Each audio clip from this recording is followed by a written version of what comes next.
అందరూ ఎలా ఉన్నారు? అందరూ బాగుండాలి, అందులో మనం ఉండాలి.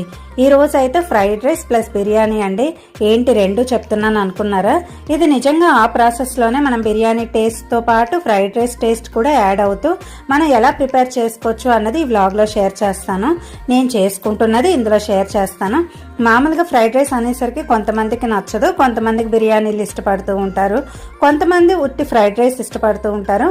అలా కాకుండా ఇద్దరికి ఇష్టంగా చేసుకునేటట్టు ఇంట్లో ఏ వెజిటేబుల్స్ ఉంటే అప్పటికప్పుడు మనం ఉండిపోయిన అన్నంతో కూడా ఎలా తయారు చేసుకోవచ్చు అన్నది ఈ వ్లాగ్లో షేర్ చేస్తాను. ఇప్పుడు మనకి రైస్ మిగిలిపోతూ ఉంటుంది, దాన్ని ఏం చేయాలో మనకు అర్థం అవ్వదు.